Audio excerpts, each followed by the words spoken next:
What's going on, guys? Nick Foy here from asknickfoy.com. And this video we're going to be talking about ConvertKit, which is one of my favorite online tools to use for building an email list. And there's a few reasons why I love ConvertKit. Number one, I absolutely love them for the ease of use, the beginner friendliness. I've used other email softwares in the past, and it was a pain in the butt to try to navigate around the platform to get in and out of the different pages and to see different information. You had to, click into one page, click into another page, and it just wasn't all laid out nicely. Whereas ConvertKit, the user interface is set up, the design is super impressive, and then the pricing I feel like is pretty reasonable, and the features, hands down top most the other email service providers out there. ConvertKit has segmenting, tagging. They've got the autoresponder series. They've got broadcast emails, and then there's a lot of other cool advanced features you can do with ConvertKit. So let's go ahead. Here is their kind of their information page. You can learn more about them if you go to asknickfoy.com/convertkit, or I think asknickfoy.com/ck.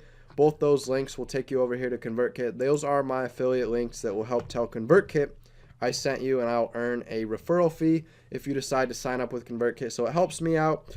But ConvertKit's the company I've been using for a few years now, and I've built up about 2,800 subscribers right now on my list. I've gone through and purged my list before, deleting inactive subscribers who don't read my emails. And then we've had lots of people unsubscribe as well in the past that decided they didn't want my emails anymore, which is fine. I'm about to hit the next threshold at 3,000. This is when my payment will go up, because ConvertKit judges it by list size. So as your list gets bigger, you'll pay a bigger monthly fee for the service.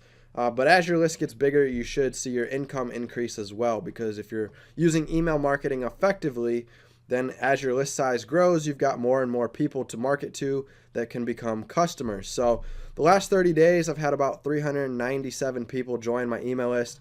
On average, we get somewhere around 10 to 15 per day. We get some big days here that help balance out some smaller days. Depending on different strategies I'm trying, I'll promote on social media. Sometimes I'll promote on Facebook ads, and then a lot of it's just organic, people finding my opt-in forms on my website as they're reading articles and browsing around my website.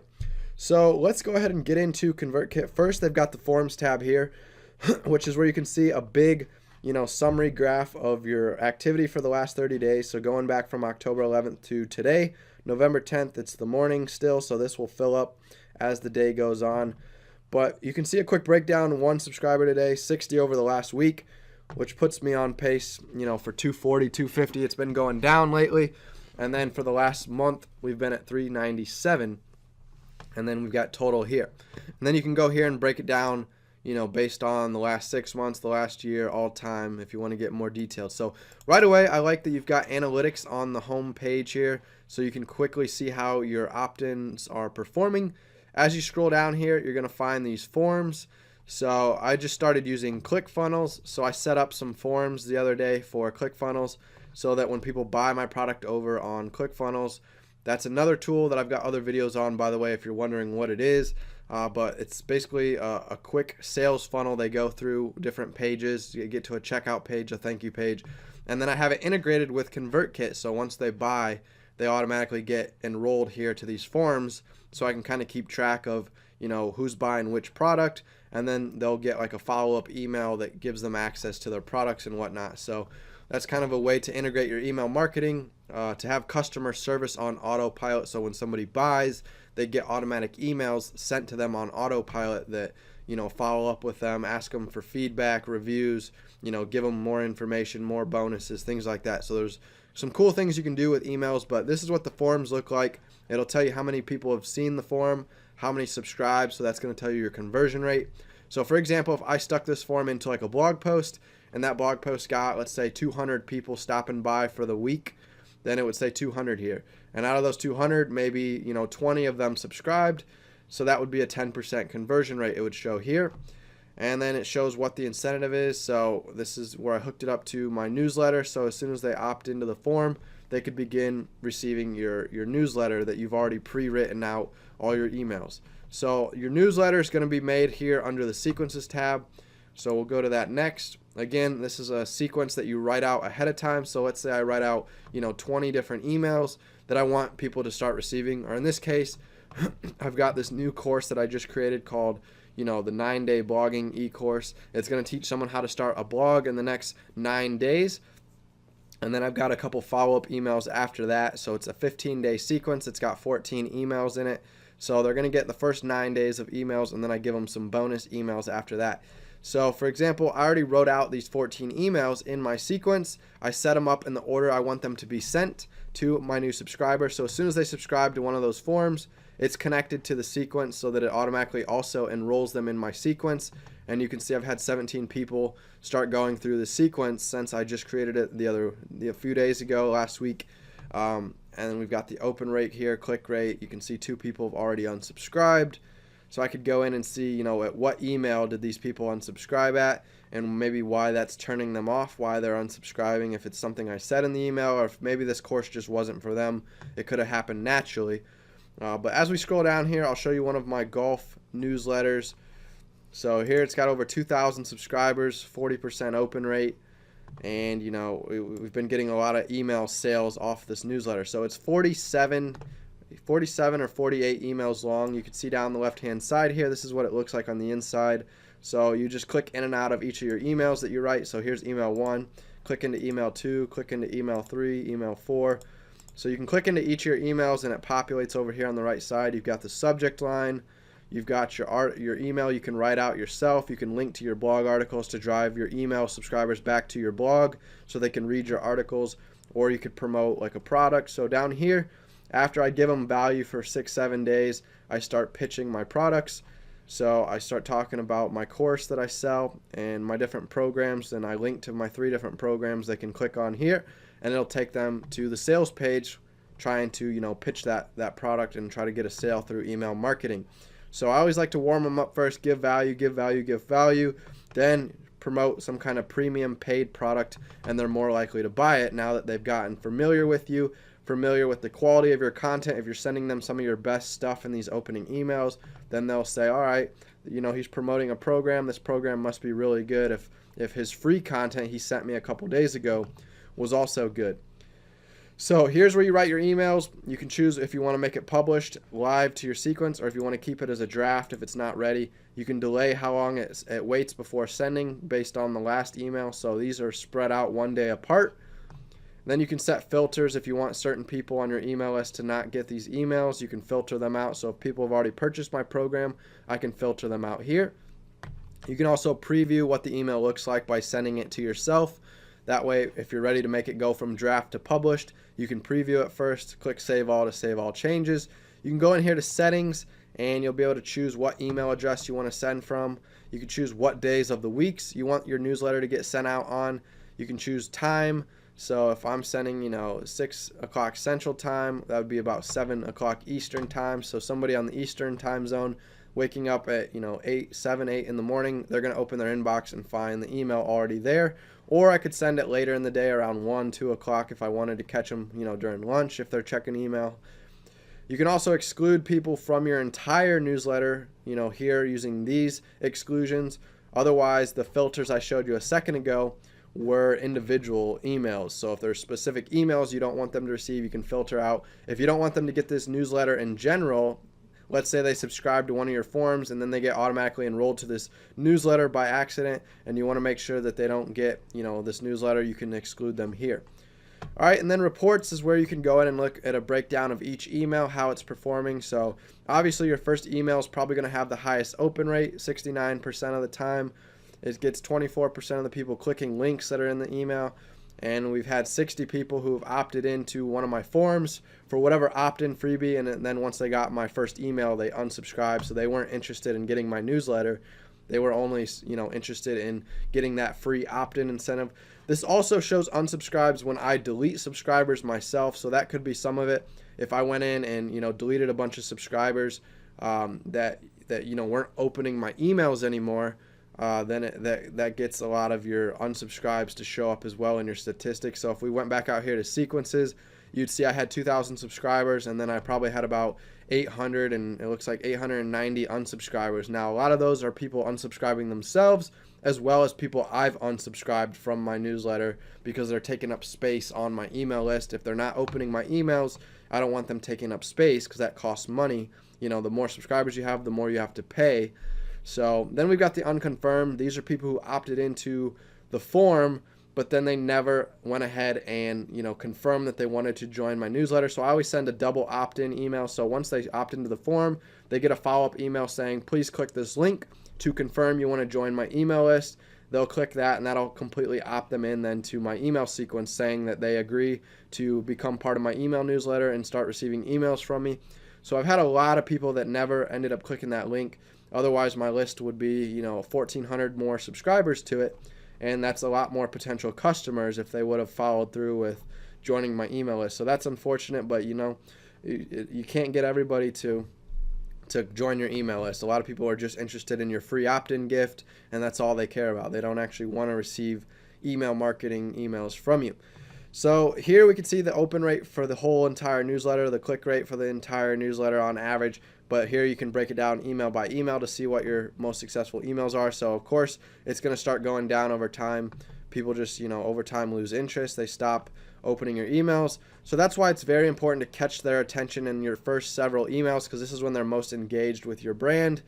And that's why I send one email one day after the other to try to get as much content to them in that first week as possible when I have their attention. And then I have to start pitching my product right away within that first week as well, because over the course of several weeks, the opt-in rates start dropping off, or the open rates start dropping off as they, you know, forget about you. They become uninterested. You know, that day they might have been really interested in something. They were doing research online, came across you, found your brand, opted in, and then a couple weeks from now, you know, they might have moved on and started looking at other things they're more interested in. So that's my suggestion to you. You know, try to get most of your valuable content out the first week. Try to pitch a couple products your first week, because after that, you know, they might stop opening your emails, so they're not going to see your product pitches anymore later on.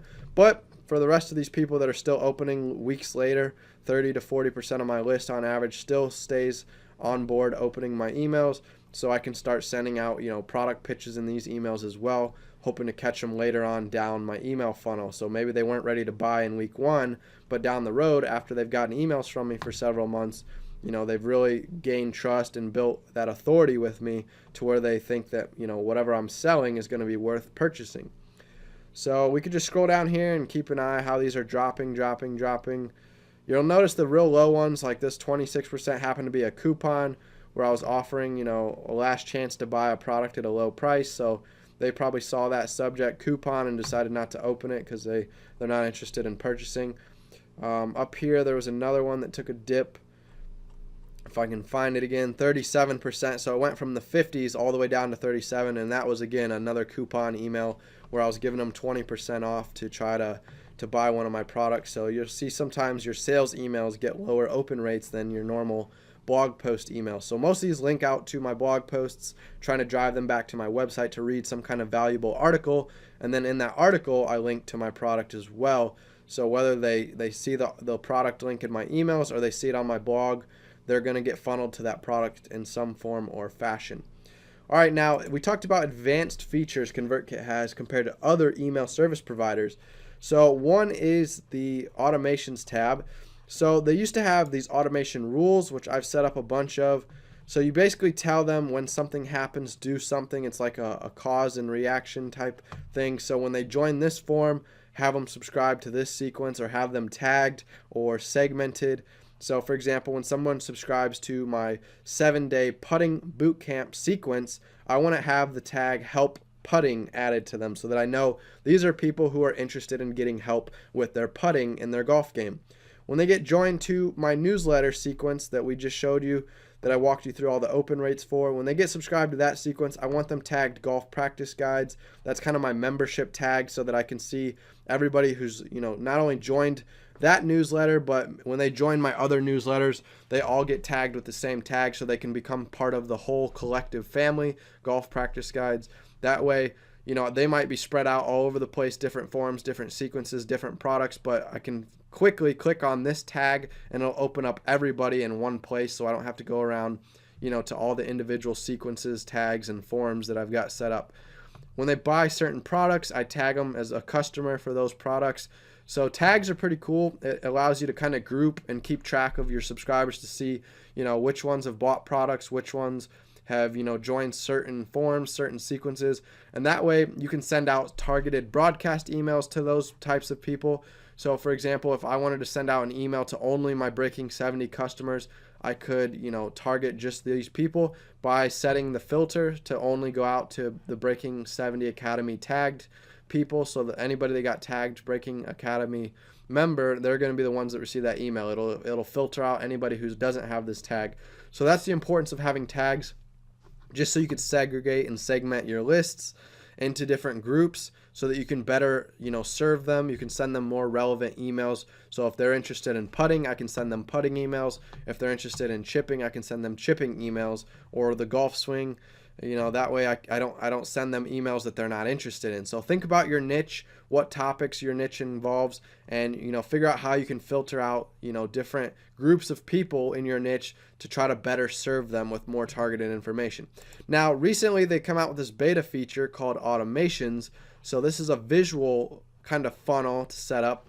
So now you can actually see how people are progressing through. So I haven't yet to really set any of these up. I'm still kind of the old school doing it via the rules tab. But if you click new automation here, it's kind of the same thing.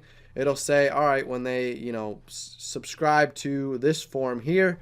So 15 drills Facebook, when they opt into my Facebook, opt-in form, then they're going to go on to the next step. So I could have my next step here be to tag them. Like this case, I tagged them, Winter Golf Program customer. So I could tag them, Facebook customer.